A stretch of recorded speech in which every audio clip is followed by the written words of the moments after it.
Ya, ahí debería estar. Ahí sí. Bueno, buenas tardes a todas y todos. Bienvenidos a la octava y última microcharla del día de este miércoles 14 de octubre, que estamos celebrando en el marco de la Semana de la Educación Superior para la Sustentabilidad, que estamos realizando como Red Campus Sustentable. En esta ocasión estamos con Tomás Venegas, quien es egresado de Derecho y es parte del Centro de Regulación y Competencia de la Facultad de Derecho de la Universidad de Chile. Tomás nos va a dar una microcharla sobre el proceso constituyente en Chile. Bienvenido, Tomás. Muchas gracias, Ricardo. Muchas gracias también a la Red de Campus Sustentable por la invitación. Efectivamente, como señala Ricardo, esta microcharla se va a tratar sobre el proceso constituyente, particularmente en Chile, en atención al tiempo. Básicamente vamos a centrarnos en lo que ha ocurrido en el último tiempo, principalmente en Chile. Y vamos a ver si espero alcanzar a ver todos los temas que son relevantes para tener al menos una idea general con ciertos detalles que son importantes respecto al proceso que actualmente está andando aquí en nuestro país. Voy a compartir Dale nomás. una presentación de apoyo.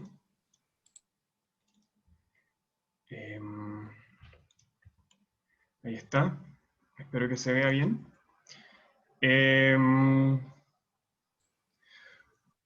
Bueno, primero hacer la mención de que esta documentación fue realizada por la plataforma Contexto, que es una plataforma que se creó a propósito del proceso constituyente en particular, que da información al respecto, y que también permite su utilización haciendo la referencia correspondiente, que ocurre en este caso. Este documento fue realizado por el Laboratorio Constitucional de dicha plataforma, que es dirigida por el señor Claudio Fuentes, a quien le agradezco por la creación de este documento y poder compartirlo con gente como nosotros, que permite a más gente obtener la información correspondiente. Vamos a partir por lo más básico, que es ¿qué es un proceso constituyente? Muy a grandes rasgos, y tal como le dice su nombre, un proceso constituyente es un procedimiento mediante el cual un determinado país, un determinado Estado,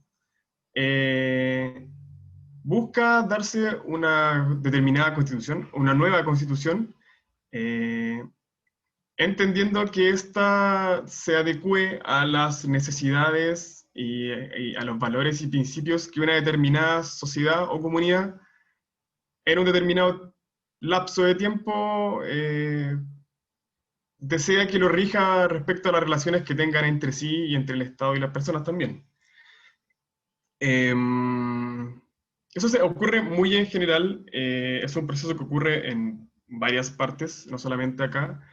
Aquí en Chile, como bien se conversó en la charla de ayer, han existido diversas constituciones y todas ellas han sido producto de un proceso constituyente en sí mismo.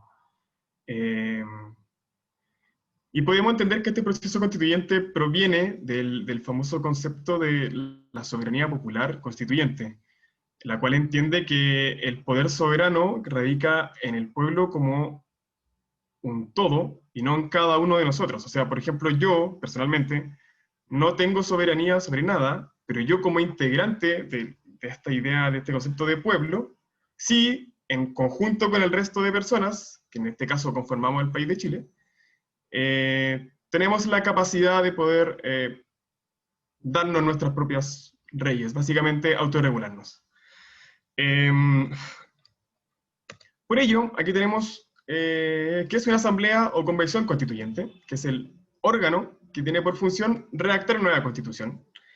Y se ha entendido a nivel contemporáneo y democrático, obviamente, que tienen tres características que son principales a su respecto, que es la exclusividad, que significa que este órgano, su única función es escribir una constitución. No tiene nada más que eso. Ese es el mandato que le establece la ley y el mandato que se le estableció aquí en Chile. Un segundo punto es la representatividad, que indica que este órgano es elegido por votación popular. Y finalmente la caducidad, que se entiende que una vez que este órgano cumplió su función de crear esta nueva constitución, se disuelve y ya no participa más de la vida política o pública dentro de un país. En América Latina han existido, bueno, ahí se demuestran todas las, o la gran mayoría de las constituciones existentes en Latinoamérica, y ahí nos podemos dar cuenta por las mismas fechas que aún incluso el 2008 se realizó una constitución, o sea, no es algo que sea nuevo. La más antigua que aparece acá en este caso es la de México de 1917 y la más nueva la de Ecuador de 2008. Y aquí se demuestran distintas formas que se han usado para modificar o reformar, o más bien crear nuevas constituciones. Eh, Existiendo, por ejemplo, la comisión designada, el Congreso Constituyente y la Asamblea o Convención Constituyente. En Chile, en particular, como ayer también se comentó que en Chile tenemos a nivel histórico tres grandes constituciones que han regido dentro de la historia, que es la Constitución de 1833, la de 1925 y la de 1980. Eh, Podemos ver que ellas tres, que salen acá atrás, aquí, perdón, aquí al final, fueron por comisión designada por el presidente o quien estuviera a cargo en su momento.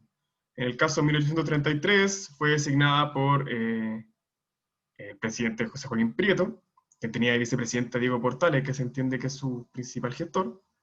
En el caso de 1925 fue el presidente Alessandri quien designó esta comisión. Y en el caso de 1980 fue la Junta Militar quien designó a la Comisión Ortúzar para redactar la Constitución.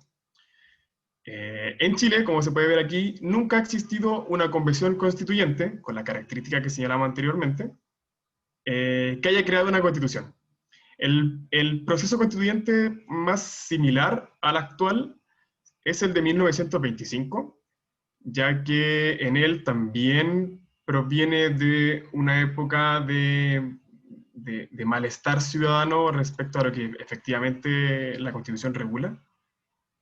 Y si bien quizás no sea tan conocido, en dicho proceso sí existió una participación ciudadana importante. Si bien en lo formal no habían ciudadanos redactando la Constitución misma, sí se provocó un debate constitucional que permitió que varias de las ideas que la ciudadanía entendía como problemáticas e importantes se vieron recogidas en esta Constitución. Y en el caso de la del 80, claramente no. En el caso chileno, tenemos cuatro grandes etapas. Tenemos la primera etapa, que es el plebiscito de entrada, que es el plebiscito que se viene ahora, el 25 de octubre. Posteriormente, dependiendo del resultado de dicho plebiscito, si en dicho plebiscito sale la opción apruebo, como mayoría, se prosigue con todo el procedimiento, que serían los siguientes. El 11 de abril se elige a los integrantes de este órgano constitucional. Ya vamos a ver cuáles pueden ser las opciones de cómo se va a conformar esta convención. Luego se establece el trabajo mismo de la convención, que tiene 9 meses para poder redactar la constitución con una prórroga de 12 meses, la que puede ser solicitada por el presidente de esta convención o por un tercio de ellos. Y finalmente un plebiscito ratificatorio o de salida, que se realizaría máximo en agosto de 2022.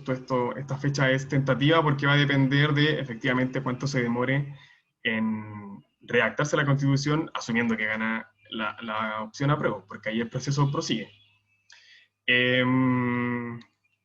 Y este plebiscito determinaría básicamente si se acepta o no se acepta el texto final de la Constitución. Aquí podemos ver las etapas. Esto van a ser los votos en el plebiscito mismo. En el plebiscito del 25 de octubre van a existir dos papeletas para la gente que vaya a votar. La primera papeleta va a ser así, que es: ¿quiere usted una nueva constitución? Con la opción apruebo o rechazo respecto a dicha pregunta. Mientras que en la segunda papeleta se establece que, la pregunta es: ¿qué tipo de órgano debiera redactar esta nueva constitución? ¿Convención mixta constitucional o convención constitucional? Por si acaso, en el voto mismo no va a salir esta explicación que se muestra acá abajo, y aquí está solamente para efectos de poder entenderlo. El voto va a ser solamente con las opciones, por si acaso. Por si llegan a votar el próximo sábado y no están las líneas de abajo, no se preocupen. La idea es que se vote, o sea, obviamente uno debe votar en ambas papeletas y en cada una demostrar su preferencia. Por lo tanto, uno tiene que hacer 2 votaciones el 25 de octubre. Quien está a cargo de este proceso es el Servicio Electoral, el CERVEL, que es un órgano del Estado que se encarga de organizar, fiscalizar y entregar los resultados de las elecciones. Lo ha hecho en elecciones pasadas y lo va a hacer ahora nuevamente. Y también existe el Tribunal Electoral, que es el Tribunal Calificador de Elecciones, o TRICEL, que es el órgano del Estado que se encarga de, como dice su nombre, calificar que este proceso se hizo conforme a la ley y que corresponde. Ahora bien,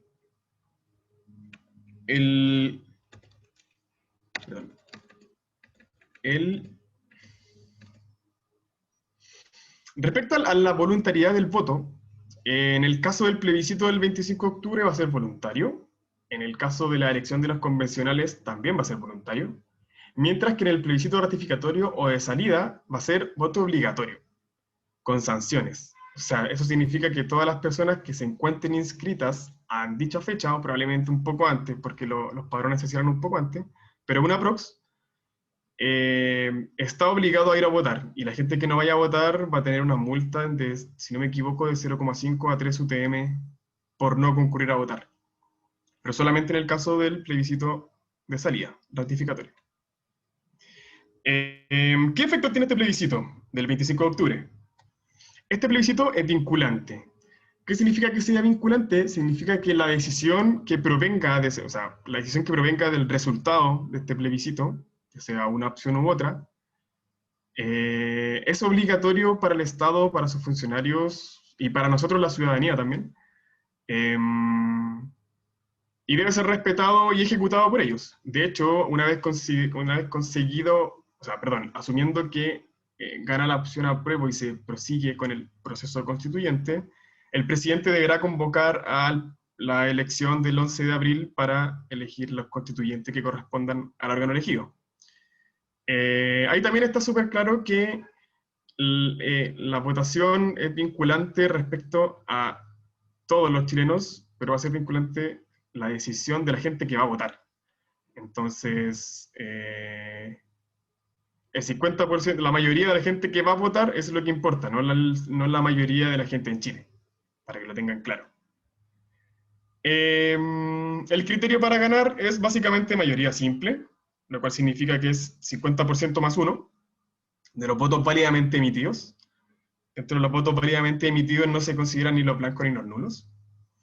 En el resto son todos considerados. Y en ambas papeletas, ya sea en la consulta de quiere usted una nueva constitución y cuál es el órgano que redacte dicha constitución, la opción que obtenga el 50% más 1 de los votos va a ser la triunfadora.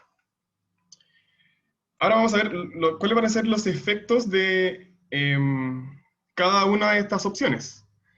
Si es que gana el rechazo, ahí hay un error porque es del 25 de octubre de 2020. Continuará vigente la constitución actual, la constitución de 1980, y el proceso constituyente termina aquí. Y para que eso ocurra, se debe obtener el 50% más 1 de los votos válidamente escrutados y calificados. En este mismo sentido, la reforma de la Constitución, si gana el rechazo, no es obligatoria. ¿A qué me quiero referir con esto? A que dentro de este contexto del proceso constituyente, si gana el rechazo, el único efecto práctico o técnico, entre comillas, nuevamente, desde el punto de vista del proceso constituyente, es que el proceso se acaba. Nada más que eso, no implica nada más que eso. Por lo tanto, si se reforma o no se reforma la Constitución, va a depender de las autoridades políticas de turno. Nada más que eso. Desde el punto de vista constituyente, no hay ninguna obligación de reformar al respecto. Para que lo tengan claro. Mientras que si gana la prueba, el proceso constituyente prosigue con todas las etapas que anteriormente mencioné. Luego, ¿quiénes pueden votar para este plebiscito? Están habilitados para votar los ciudadanos y ciudadanas chilenas mayores de 18 años al momento de confeccionarse el padrón, las personas extranjeras con residencia por más de 5 años que se encuentran habilitadas para votar, y finalmente los ciudadanos y ciudadanas chilenas residentes en el extranjero que sean mayores de 18 años y que se encuentren registrados para votar. Para saber si están habilitados, tienen que entrar a Observel y ahí hay una opción de consulta y pueden revisar si están habilitados para votar, y actualmente pueden ya revisar cuál va a ser su local de votación y su mesa. Les recomendaría que lo revisaran con atención, ya que por razones de COVID se aumentaron las mesas de votación y hay gente a la cual le han cambiado su local y su mesa de votación. De hecho, personalmente a mí me cambiaron el local de votación para esta elección. Y de hecho, aparte, mi familia también lo cambiaron, así que para que estén claros y no estén el mismo domingo 25 sin saber dónde tienen que votar. ¿Cuántas personas pueden votar para esta elección? Ahí está el monto, 14.753.394 personas. Es el patrón de personas habilitadas para sufragar. De ese total, 7.500.000 aproximadamente son mujeres, 7.100.000 son hombres, más mujeres que hombres. 58.000 personas aproximadamente que residen en el exterior y casi 350.000 personas extranjeras que cuentan con la residencia en Chile. Bien, respecto al tipo de convención o el tipo de órgano que va a escribir la Constitución, nuevamente partiendo de la base de que gana en la prueba, la opción de convención que gane va a ser la que obtenga el 50% más uno del número de votos. De modo muy general, aquí podemos ver cuáles son las características y las diferencias que tiene cada una de ellas. Vamos a explicar varias de ellas que son bastante importantes. Pero aquí podemos ver en general que, por ejemplo, tenemos la Convención Constitucional y la Convención Mixta, podemos ver diferencia en sus integrantes, podemos ver diferencia en cómo son elegidos dichos integrantes. Hay una diferencia en la dieta. A todos los ciudadanos que sean parte de esta convención constitucional se les va a entregar una dieta mensual de 2,5 millones de pesos aproximadamente. Y en el caso de la convención mixta, como en la convención mixta se encuentra un 50%, perdón, compuesta por un 50% de congresistas, ellos van a recibir tanto el sueldo como congresistas más la dieta de convencionales. Por lo que ahí su dieta ascendería a 9,3 millones aproximadamente. La paridad ocurre en el caso de la Convención Constitucional. En el caso de la Convención Mixta, la paridad aplica solo respecto a la elección de los ciudadanos y no a la elección de los congresistas. Existe inhabilidad para postularse a cargos públicos en el caso de la Convención Constitucional por un año. En el caso de la Mixta no hay inhabilidad. Y finalmente podemos ver que en el caso de la mixta, los congresistas van a estar en la función tanto de estar legislando como en la convención. Lo cual igual es bastante complejo. Bien, ahora, ¿cómo se eligen? Primer punto, ¿cómo se eligen los integrantes de estas convenciones? En el caso de la convención mixta, se elige la mitad, son 172 sus integrantes. La mitad de ellos se elige por elección popular, que en este caso aparece a la derecha de la presentación, los que están en color amarillo y rojo. En ese caso, el 50%, las 86 personas ahí elegidas, son elegidas mediante votación popular. En este caso sí opera el sistema de la paridad en ellos, por lo que de esos 86 debieran ser 43 mujeres y 43 hombres. Mientras que los congresistas, son 86 congresistas, perdón, ellos son elegidos respecto de la totalidad de los congresistas y son designados por los mismos congresistas. O sea, al final igual son votaciones, perdón, igual son elegidos de forma popular, porque los diputados, perdón, los congresistas también son elegidos mediante elecciones. De hecho, no el mismo pero más adelante. Pero yo no sé yo no voy a tener claro quién de esos congresistas efectivamente va a formar parte de eso. O sea, no hay certeza de que el congresista que yo elija va a ser parte de la convención, porque eso lo designan los propios congresistas. Mientras que en el caso de la convención constituyente, sus 155 integrantes son elegidos el 11 de abril.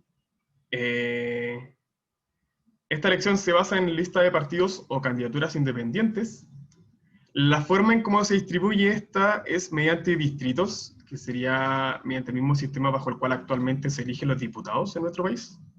Y en este caso sí opera la paridad en su totalidad, por lo que si bien es un número impar, debiera ser lo más cercano a la igualdad entre una persona, entre los diversos géneros que conforman nuestro país. Aquí hay que tener súper claro un punto, que si llega a elegirse esta convención constituyente, sería la primera vez en el mundo que el órgano constituyente que está llamado a confeccionar esta nueva constitución se conforme, valga la redundancia, por una igualdad de género, haya paridad de género en ella. Sería la primera vez que una convención con paridad de género va a redactar una constitución, lo cual es, de por sí ya es histórico. ¿Cuándo un voto va a ser válido? El voto va a ser válido cuando se marque la preferencia por una opción u otra mediante una línea vertical que cruce la opción. Aquí dice marcar preferencia con lápiz negro de grafito, pero eso se modificó. Se debe hacer con lápiz pasta azul, como este, lápiz Bic clásico. Cada persona tiene que llevar su lápiz azul. La idea es que la persona vaya, firme el padrón, lo que corresponde, vote, y después se vaya con su lápiz. Si no llevan lápiz, no hay nada terrible, porque el CERVEL también va a destinar lápices para ello en las distintas mesas de receptora de sufragio. Y obviamente estos lápices por protocolo COVID van a estar siendo sanitizados constantemente, al igual que las cabinas de votación, también van a ser sanitizadas constantemente. Sí hay que tener claro que dicha preferencia no solamente es necesaria, o sea, perdón, no solamente se puede hacer mediante esta franja, esta línea vertical que cruce la horizontal, sino que también puede ser un tic, una X, en tanto demuestre preferencia. Es el criterio que vale. Pero se recomienda hacer el voto como aparece aquí, una línea vertical que cruce la línea horizontal de la opción. Un voto es nulo, ya sea en que se aparezca más de una preferencia marcada, como ocurre en el caso de la izquierda, del ejemplo, en el cual ambas opciones están marcadas. Sí hay que tener claro que las marcas que tengan, que no marquen preferencia, pero sí se escriba, por ejemplo, no sé, Viva Chile o cualquier cosa, sí van a ser votos válidos, pero son susceptibles de ser objetados. Entonces, la diferencia ahí va a ser que el voto al final no se va a contar como válido en el escrutinio mismo de la mesa, sino que se va a llevar al tribunal calificador y él va a determinar si es que es válido o no es válido. Pero no hay mayor diferencia al respecto. Y aquí hay algún ejemplo de un voto marcado, en el cual se establece una opción, pero tiene marcas. Y en este caso, no es, o sea, es un voto válidamente emitido, pero puede ser objetado, y de nuevo, como les dije, el colegio, el CRISEL o el colegio escrutador es quien determina al final la validez de ese voto. Respecto a la campaña que bueno, ya están dando, estas son lo que se habló al respecto. En la franja que se da hoy en día en la televisión, se deberá hacer por 30 días hasta el viernes previo al plebiscito, viernes 23.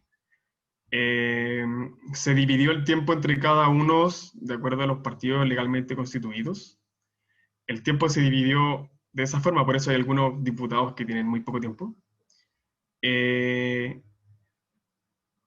Por regulación, hay ciertos lugares que se permite la publicidad, no es como antes que básicamente podíais poner palomas en cualquier parte. Ahora hay una regulación respecto a la publicidad. Eh, y respecto al financiamiento, este no se reguló. O sea, si bien se dieron ciertas directrices, no fue regulado tan en profundidad como debía haber sido.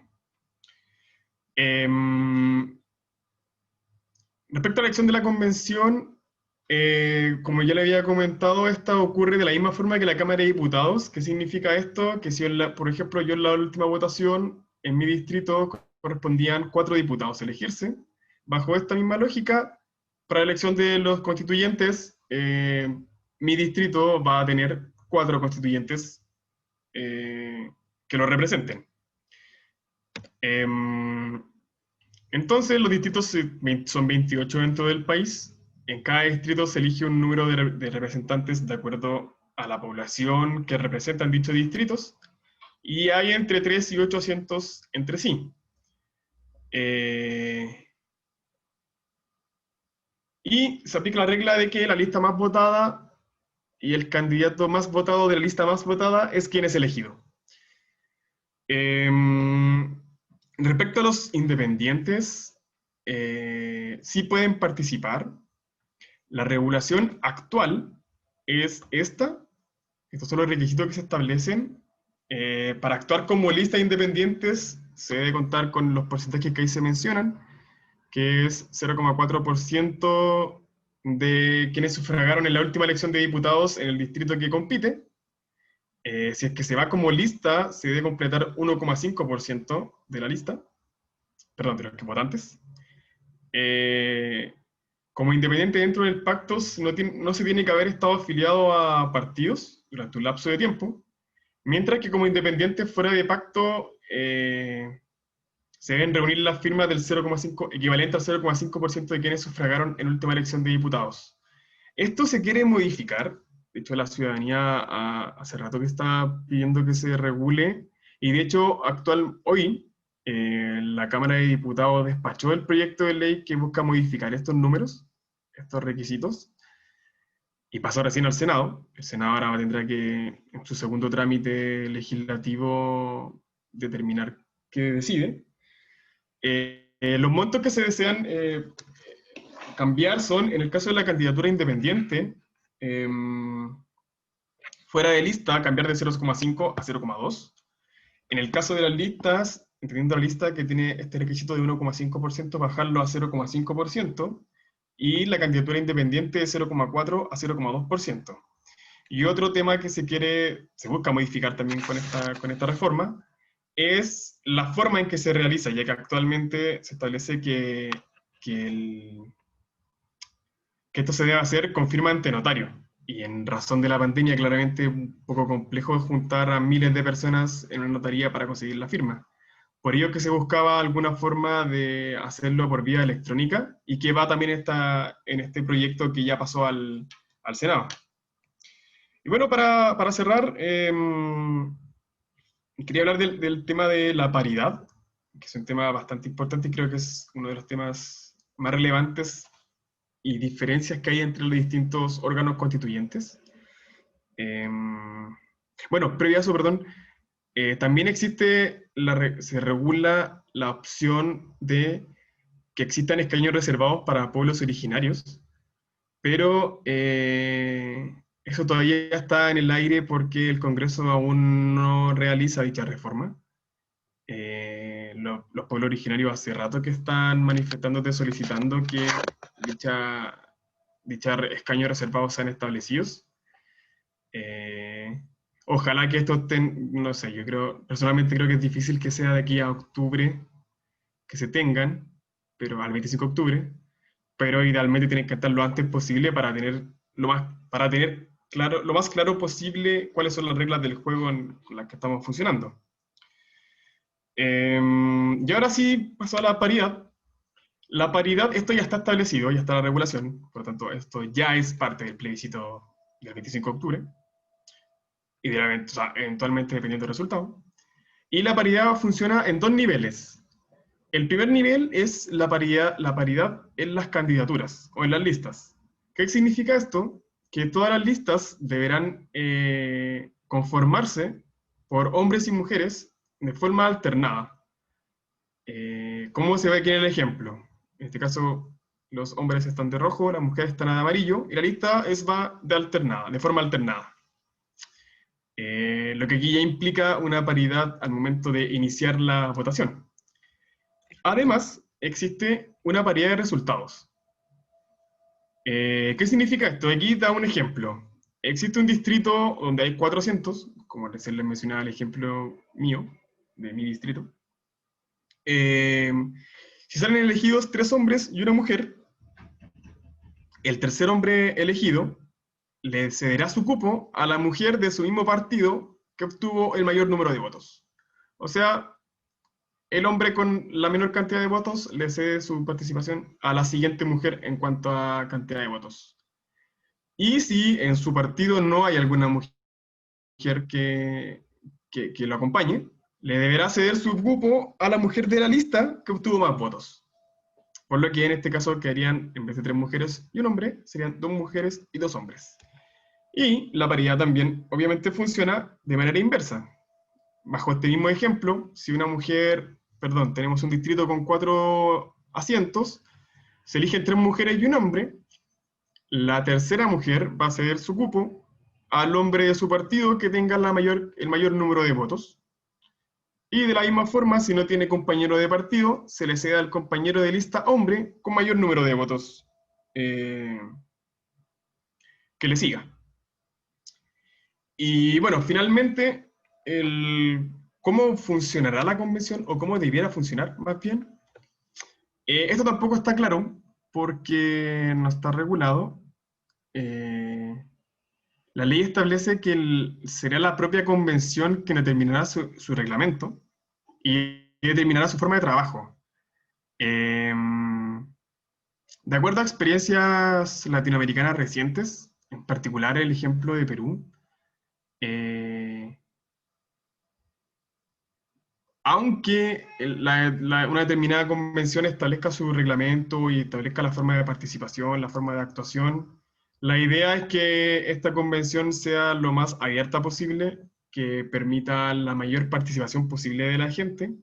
Aquí se ve una serie de ejemplos o de temas que debieran verse dentro de esta convención, o la forma en que va a funcionar. Por ejemplo, teniendo debates televisados, audiencias públicas, que se trabaje por comisiones, que la sociedad efectivamente pueda participar, que existan cabildos o asambleas ciudadanas, y que también exista un procedimiento mediante el cual se pueda, se pueda llevar a cabo lo que realmente la gente necesita y requiere. Y ahí también va de la mano de nosotros como ciudadanía, como ahí dice, de hecho, sociedad civil activa, como ya lo he venido haciendo desde octubre del año pasado hasta ahora. Hay que tener claro que esa actividad, esa intención, esa idea, esa gana, hay que seguir manteniéndola, porque este es un proceso, como lo vimos, bastante largo, eh, que terminaría en agosto de 2022, esos son 2 años más. Y durante todo el proceso hay que estar súper atento a cómo se van dando las cosas, porque al final es súper claro que las, lo que el Congreso, por ejemplo, ha querido ha ido regulando, ha sido basado en la presión de la gente y no tanto por iniciativa propia. Creo que un más claro ejemplo es que respecto a la regulación del financiamiento, lo que se reguló, la ley se publicó el día anterior a que se iniciara el plazo de publicidad y de propaganda. O sea, la propaganda se iniciaba el 26 de agosto y el 25 de agosto salió la ley. Entonces, por eso hay que estar súper atento al respecto en todo el proceso. Y bueno, eso es lo que le puedo comentar en general del proceso constituyente en Chile en particular. Espero haber sido claro en toda la exposición. Y nada, eso. Muchas gracias a todos por haberme escuchado. Muchas gracias, Tomás. Fue muy clara la exposición, paso a paso. Y para cerrar, tenemos una pregunta que nos dejaron en el Facebook, que dice lo ¿Mm? siguiente. Más allá del fenómeno histórico de elegir una convención constituyente con paridad, en el caso que sea electa, a tu juicio, ¿qué representa aquello en términos de la situación actual que vive el país y el mundo en la actualidad? ¿Qué representa en que sea paridad en Chile? Yo creo que sería algo, o sea, creo que es algo muy, muy importante, muy decidor, muy revelador, porque demostraría que finalmente tiene recogida institucional de una forma u otra eh, la perspectiva feminista que se ha levantado en el último tiempo, o sea, particularmente en el último tiempo en Chile. Eh, Creo que sería una señal súper potente y súper fuerte porque, de hecho, lo vimos directamente en la presentación. Las mujeres, tanto habilitadas para sufragar como en general, son más que los hombres y actualmente están subrepresentadas. O sea, si no me equivoco, hoy en día cerca del 22% de los congresistas son mujeres. Entonces, ¿cómo puede ser que el órgano por antonomasia que representa a la gente, que es el Congreso, donde llegan todos, un 50% de la población tenga un 22% de representación? Yo creo que eso es súper complejo. Eh, y en el contexto actual, donde ya la temática de género es una temática que se ha tomado la palestra pública y frente a la cual institucionalmente no se han dado soluciones, creo que permitir una convención constituyente con paridad es una muy clara señal. Obviamente no se termina ahí, pero creo que puede ser un gran inicio para que efectivamente sea una constitución lo más representativa posible para todos nosotros y nosotras. Genial, Tomás. Eh, muchas gracias a nombre de la Red Campus Sustentable. Gracias a ustedes también por la colaboración, como centro y De como nada. Universidad de Chile, que son socios institucionales nuestros. Así que una vez más te doy las gracias y contigo estamos cerrando los talleres, las microcharlas de hoy. Mañana seguiremos transmitiendo por Facebook Live desde las 10 de la mañana hasta las 5 de la tarde. Así que eso, un abrazo Tomás y nos estamos viendo. Muchas gracias. Muchas gracias a ti. Un abrazo a ti y a todas las personas que nos vieron. Hasta luego. Chao, chao, cuídate.